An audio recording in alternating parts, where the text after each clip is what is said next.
नमस्कार दोस्तों, स्वागत है आपका हमारे YouTube चैनल पे। आखिर क्यों मनाई जाती है होली, जानिए इससे जुड़ी पौराणिक रोचक कथाएं।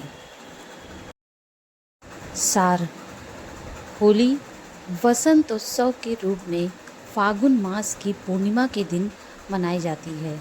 यह दिन सतयुग में विष्णु भक्ति का प्रतिफल के रूप में सबसे अधिक महत्वपूर्ण दिनों में से माना जाता है। विस्तार होली हिंदुओं का सांस्कृतिक, धार्मिक और पारंपरिक त्यौहार है। सनातन धर्म में प्रत्येक मास की पूर्णिमा का बड़ा ही महत्व है और यह किसी न किसी उत्सव के रूप में मनाई जाती है। उत्सव के इसी क्रम में होली वसंत उत्सव के रूप में फागुन मास की पूर्णिमा के दिन मनाई जाती है। यह दिन सतयुग में विष्णु भक्ति का प्रतिफल के रूप में सबसे अधिक महत्वपूर्ण दिनों में से माना जाता है। भक्त प्रहलाद से जुड़ी है कथा। हिंदू धर्म के अनुसार होलिका दहन मुख्य रूप से भक्त प्रहलाद की याद में किया जाता है। भक्त प्रहलाद राक्षस कुल में जन्मे थे, परंतु वे भगवान नारायण के अनन्य भक्त थे। उनके पिता हिरण्यकश्यप को उनकी ईश्वर भक्ति अच्छी नहीं लगती थी, इसलिए हिरण्यकश्यप ने प्रहलाद को अनेकों प्रकार के जघन्य कष्ट दिए। उनकी बुआ होलिका, जिसको ऐसा वस्त्र वरदान मिला हुआ था जिसको पहनकर आग में बैठने से उसे आग नहीं जला सकती थी। होलिका भक्त प्रहलाद को मारने के लिए वह वस्त्र पहनकर उन्हें गोद में लेकर आग में बैठ गई। भक्त प्रहलाद की विष्णु भक्ति के फलस्वरूप होलिका जल गई और प्रहलाद का बाल भी बांका नहीं हुआ। शक्ति पर भक्ति की जीत हुई खुशी में यह पर्व मनाया जाने लगा।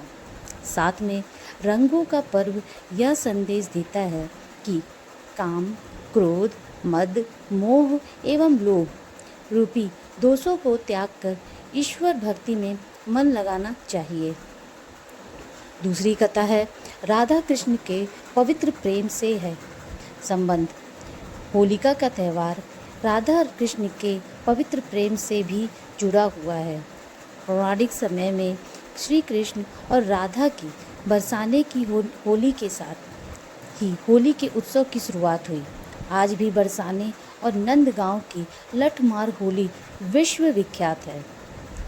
तीसरी कथा कामदेव की तपस्या।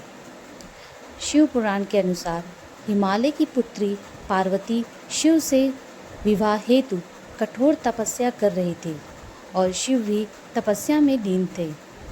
इंद्र भी शिव पार्वती विवाह में स्वार्थ छिपा था कि ताड़कासुर का वध शिव पार्वती के पुत्र द्वारा होना था। इसी वजह से इंद्र और देवताओं ने कामदेव को शिव की तपस्या भंग करने भेजा।